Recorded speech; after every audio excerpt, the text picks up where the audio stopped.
que você tá fazendo aí? Eu? Eu tô preocupado com a parte mais importante da prova. Ué, os estudos? É o lanche!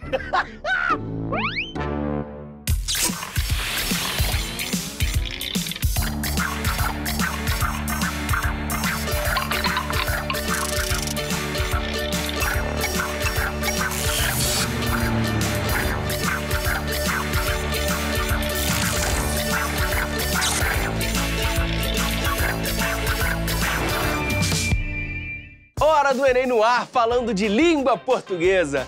E o nosso convidado é um expert no assunto. Ele é jornalista e escritor, escreve conto, crônica, crítica literária, todo tipo de texto e ainda integra a Pindorama Futebol e Literatura, a seleção brasileira de escritores, Marcelo Moutinho. Mas antes, a gente faz aquele esquenta pro Enem com a professora Júlia Luca. Seja bem-vinda, professora. Tudo bom? Como é que tá? Deu uma sumida? Professora, a prova de linguagens tipicamente tem muitos textos. Textos longos e às vezes só ilustrativos. Como que o candidato deve encarar essa parte do exame? Ele tem que aprender a fazer relação entre aquilo que é o verbal, o texto, e o texto imagético, as imagens, as figuras. Ele tem que aprender a ler ambos os textos. E ele também tem que fazer a leitura dos elementos periféricos, aquilo que está nas entrelinhas, no rodapé. Então, as informações sobre, por exemplo, o autor, a data, o local. Todas essas informações, elas vão ajudar o estudante, o candidato, a ativar as hipóteses de leitura dele. Bora treinar para linguagens, então? Bora! Com você, professor Rômulo Bolivar. Vamos agora à questão de número 96. Eu estou falando do ano de 2015, o caderno é o azul e vamos ao enunciado, vamos à questão.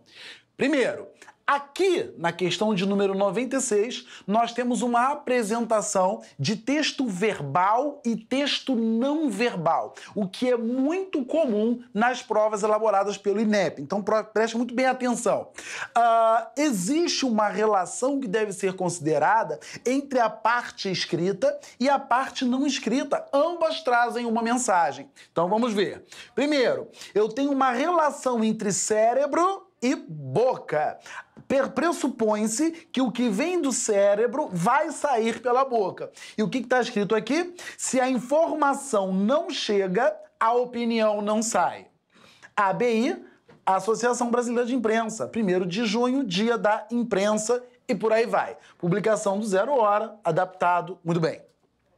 Dia do músico, do professor, da secretária, do veterinário. Muitas são as datas comemoradas ao longo do ano e elas, ao darem visibilidade a segmentos específicos da sociedade, oportunizam uma reflexão sobre a responsabilidade social desses segmentos. Nesse contexto, está inserida a propaganda da Associação Brasileira de Imprensa, ABI, em que se combinam elementos verbais e não verbais para se abordar a estreita relação entre imprensa, cidadania, informação e opinião. Sobre essa relação, depreende-se do texto da ABI que vamos no passo a passo. Para a imprensa exercer seu papel social, ela deve transformar opinião em informação? Primeiro vamos refletir o seguinte. No desenho está condicionando que para sair a opinião tem de entrar a informação. Pressupõe-se ou pressupondo-se que essa informação venha da imprensa, existe uma reflexão sobre a importância da imprensa. Estamos juntos? Então vamos no passo a passo. Para a imprensa exercer seu papel social, ela deve transformar opinião em informação? Não. Qual é a diferença entre a opinião e a informação? A informação, em tese, é o que acontece. E a opinião é o meu juízo de valor sobre o que acontece. A imprensa, ou não é dever da imprensa, sobrepor a opinião à informação. Então, o simples conhecimento de mundo acerca do papel do texto jornalístico já ajuda a desabonar a letra A. B. Para a imprensa democratizar a opinião, ela deve selecionar a informação. É isso? Acontecem vários fatos, a imprensa vai lá, não, só vou falar sobre esse, aquele outro, esse não é o papel ideal. C. Para o cidadão expressar sua opinião, ele deve democratizar a informação. Parou. Quem vai democratizar a informação não é o cidadão. Na verdade, quem vai fazê-lo é a imprensa. Para a imprensa gerar informação, ela deve fundamentar-se em opinião? Não. Em tese, a imprensa deve fundamentar-se no fato. Para o cidadão formar sua opinião, ele deve ter acesso à informação. Esta é a melhor opção. Então, a resposta certa para nós é a letra E. Ainda que o texto não seja tão explícito para você num primeiro momento, caso não seja, eu achei bastante óbvio, enfim, a sua simples reflexão com calma sobre o papel do texto jornalístico, o seu conhecimento sobre gêneros textuais ajuda você a responder com facilidade essa questão. Estamos juntos? Não se esqueça, na prova do Enem, as questões formam um tripé. É o conhecimento do texto, é a pergunta que vem na elaboração e é também aquela informação periférica que você traz da sua realidade. Estamos juntos? Aguardo você na resolução da nossa próxima questão. Um grande abraço e até lá! Maravilha, professor! Valeu! O assunto do texto envolve jornalismo, mas o gênero é publicitário. Ele tem que saber separar o que é o tema desse texto, que no caso é o jornalismo, a imprensa, do gênero textual. Então, isso vai acontecer em outros textos também. Então, como é que a gente faz para diferenciar os gêneros textuais? Primeiro, a gente tem que conhecer quais são as características dos gêneros em geral. No caso aqui que a gente está falando, os gêneros mais jornalísticos, eles têm como função comunicativa informar. E o publicitário, ele teria a função de persuadir. Normalmente, a gente vê publicidade para venda de alguma mercadoria. Nesse caso não é, mas ele está tentando persuadir, passar uma mensagem. Então, ele tem que conseguir entender qual é a função comunicativa de cada gênero textual, além das características textuais mesmo, os próprios recursos linguísticos que são empregados em cada gênero textual. E aí vai depender do conhecimento do aluno, conhecimento prévio dele. E essa campanha trata da relação entre informação e opinião, que é super importante para a redação, né, professora? Sim, com certeza, porque para construir a argumentação para a redação, a gente tem que ter bastante informação sobre aquele tema. A própria coletânea da redação, ela ajuda para o candidato colher essas informações. Claro que ele também vai usar o repertório dele também. Então, para a gente construir bons argumentos, a gente tem que ter muita informação, para não ficar naquela coisa da opinião. Eu acho isso, né? Então, tem que tomar cuidado para não construir argumentos muito baseados em experiências pessoais. Além da imprensa, professora, onde o candidato pode buscar informação para formar opinião? Nos próprios conteúdos escolares, nos livros, em artigos científicos. Então, as diferentes artes, o cinema, as músicas, a própria literatura, tudo isso vai compor o repertório sociocultural desse estudante. E essa questão traz uma tendência do exame, né? A mistura da linguagem verbal com a não verbal. E aí? Sim, nesse caso a gente tem tanto a imagem, que dá uma ênfase para a boca, né, do falante, quanto para os recursos textuais mesmo. A frase que está dentro do balão, as informações periféricas. Então, aqui a gente tem... A gente não pode ignorar nem uma coisa nem a outra. Tem que conseguir fazer a relação entre ambos os textos, o imagético e o verbal. O assunto é a questão 96 da primeira aplicação do Enem 2015, Caderno Azul. A mistura da imagem com o texto já é uma tendência do Enem. Mas o candidato está preparado para lidar com essa linguagem? Tá, mesmo porque o candidato ele tem acesso a esse tipo de linguagem no dia a dia dele. O tempo todo ele está lendo textos que tenham imagens. Desde criança, os livros infantis, por exemplo, são baseados na interpretação de imagens. Os gibis, as histórias em quadrinhos. Então, o candidato ele tem o costume já de fazer a relação entre o verbal e a imagem. Mas todo mundo interpreta os mesmos códigos da mesma maneira? Não, mesmo porque tem signos que eles têm sentidos mais bem estabelecidos. Como, por exemplo, as placas de trânsito. Os motoristas, eles têm que interpretar da mesma forma todas as placas de trânsito. Os mapas, os gráficos, eles têm um objetivo muito claro de comunicação. Então, a interpretação não pode variar muito. Já, por exemplo, os textos mais artísticos, as poesias, as músicas, as pinturas, no caso das imagens, elas já permitem que o leitor consiga colocar um pouco da sua interpretação individual, mais subjetiva. E tem alguma estratégia para lidar com esse tipo de questão? A estratégia é observar cada detalhe da imagem e fazer a relação com o conteúdo verbal. Tanto que está na imagem, por volta da imagem, nos conteúdos periféricos, nas notas de rodapé, como a gente disse antes, quanto na própria comanda do texto. Então, conseguir fazer a relação entre ambos os textos. É muito importante não ignorar a parte verbal da imagem e nem a imagem quando tem o conteúdo verbal. Quando tem ambos os conteúdos, tem que conseguir fazer a relação entre esses textos. Tá, mas como treinar essa habilidade de leitura de imagens?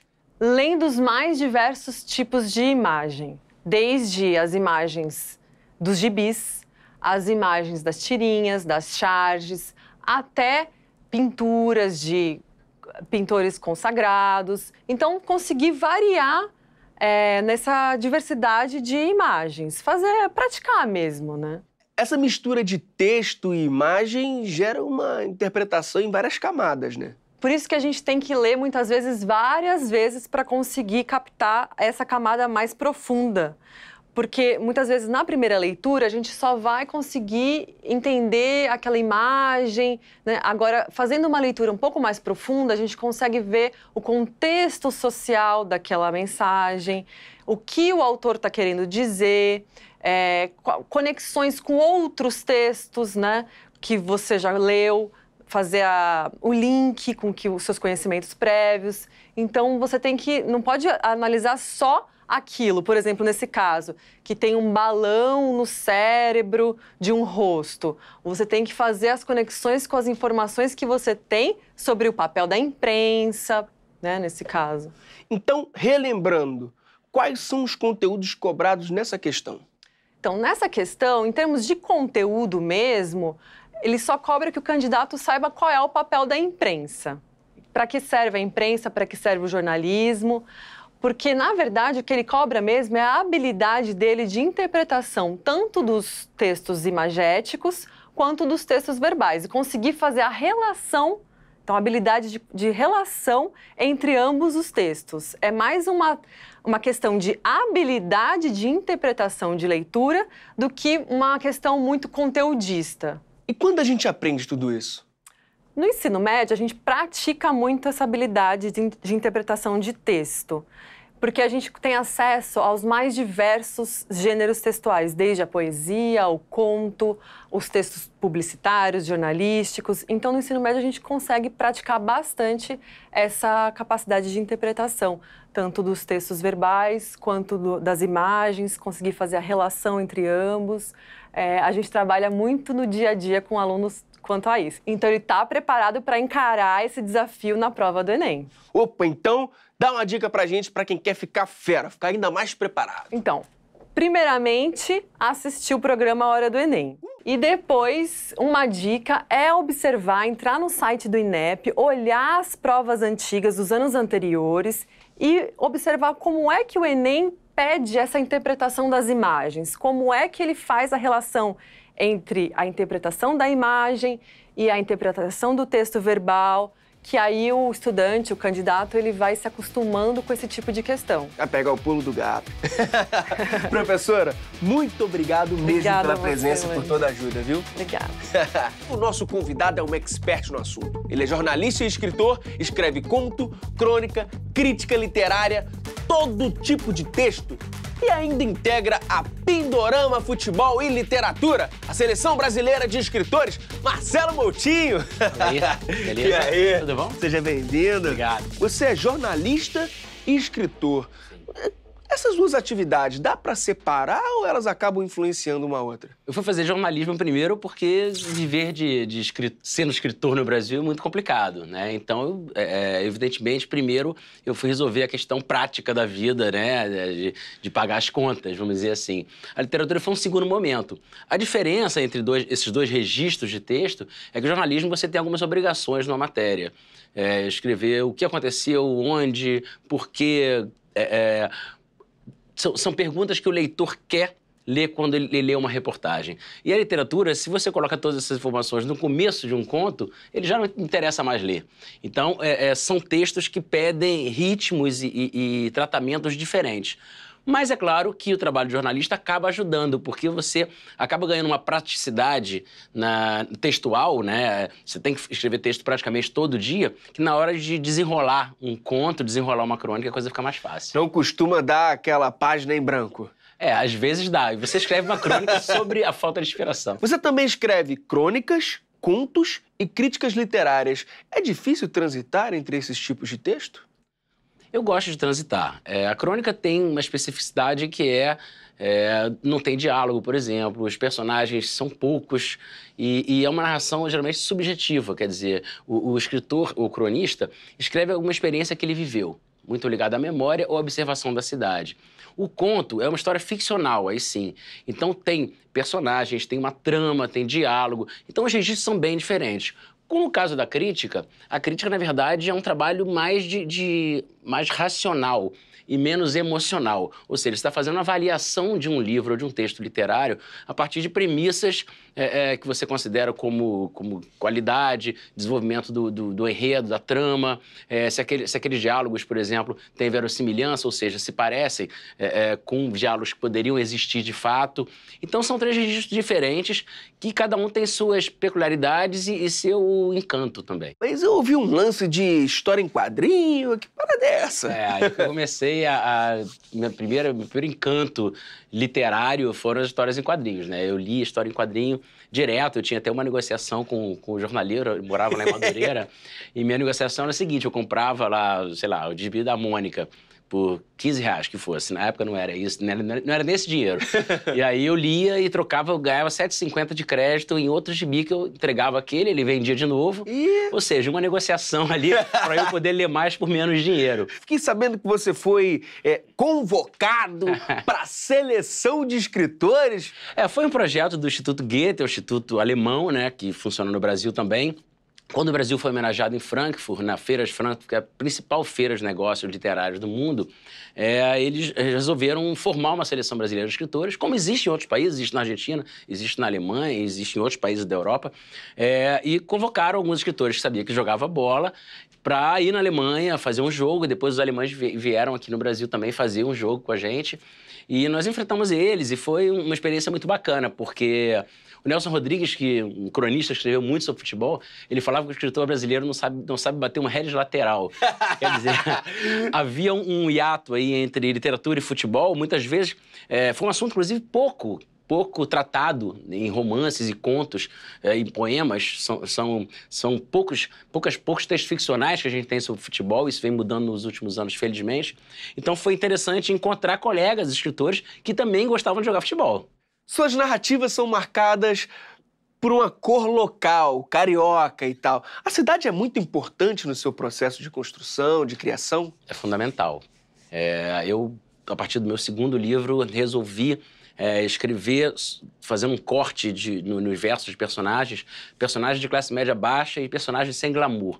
Motoristas de ônibus, um ex-mestre-sala de escola de samba, uma caixa de supermercado. São personagens que não costumam ser protagonistas na literatura brasileira. Geralmente, a literatura é uma literatura um pouco ensimesmada, né? Os personagens são escritores, ou jornalistas, ou intelectuais, ou acadêmicos. E eu queria trazer esse universo, que foi o universo da minha infância, em Madureira, no subúrbio, para o meu projeto literário. Então, são personagens com os quais a gente encontra na cidade quando transita. O tempo todo. E muitas vezes não pensa que por trás daqueles personagens com os quais a gente muitas vezes tem uma relação utilitária, a pessoa a quem você paga um joelho com caldo de cana, tem um fio de vida por trás, né? Com dramas, com dores, com delícias, com alegrias. E a minha ideia é criar ficções em cima desse tipo de personagem. E como ser universal sendo tão local? O Tolstói dizia, fale sobre sua aldeia e você vai ser universal. Mas eu gosto muito de uma frase de um crítico chamado Eduardo Portela, que ele diz que o cronista tem um apego provinciano à metrópole. Então parece uma contradição, né? É como se você olhasse para a metrópole com um olhar provinciano, com um olhar afetivo, né? E esses afetos, eles se reproduzem. Por exemplo, essa relação periferia-centro, ou áreas menos elitizadas e áreas mais elitizadas, eu tenho um livro de crônicas, que é o Na Dobra do Dia, que trata muito dessa questão, né, desse contraste. E um amigo meu, que veio do Acre para o Rio de Janeiro, se identificou muito com o livro. Eu falei, nossa, mas o livro fala tanto de Madureira, do samba, do futebol, das coisas muito cariocas e tal. E você veio lá do Acre e está morando no Rio e se identificou tanto. Ele falou, é porque o Rio de Janeiro, para quem saiu do Acre, é como quem sai de Madureira e tem uma relação com Ipanema. É como se fosse uma cidade muito mitificada pelas imagens turísticas. Então, a relação, ela se reproduz, essa relação centro-periferia, se reproduz em várias situações. Não precisa estar marcadamente ligada a uma geografia específica, porque ela se reproduz simbolicamente em vários lugares da cidade, do Brasil e do mundo, na verdade. Agora, conta pra gente, quais eram seus autores favoritos quando você era estudante? Clarice Lispector, pela questão introspectiva, de tratar de questões de dentro, né, da pessoa, do indivíduo. O Caio Fernando Abreu, também por uma questão parecida. Kafka, porque tinha tem uma pegada do estranhamento e da fabulação a partir da questão do metamorfose, por exemplo, né, que é um inseto, que dizem que é uma barata, mas ele não diz, que de repente um homem se transforma numa barata, quer dizer, o que é isso? Que loucura é essa? Quer dizer, você de repente vira um inseto para o mundo. Muitas vezes a gente se identifica com essas histórias sem ainda ter uma dimensão literária, né? Você se identifica com o personagem ou com a trama. Então esses eram os meus autores, assim, de predileção naquela época. Isso foi mudando, obviamente, com o tempo. E como é o seu processo criativo? Faço muitas anotações enquanto ando pela cidade, anotações de diálogos, anotações de personagens, cenas que eu vi. E aí isso vai me dando algumas ideias que ficam num caderninho ou no bloco de notas do celular, que em algum momento, com tempo, com disposição, eu acabo colocando numa história. Basicamente é isso. E em alguns casos, há encomendas, né? Uma encomenda para participar de uma antologia tal, com um tema tal. Aí você tem que sentar e fazer. E qual é o conselho para quem deseja ser escritor? Primeira coisa é ler, porque você precisa ter o arcabouço estrutural para escrever. Mas tão importante quanto isso é viver.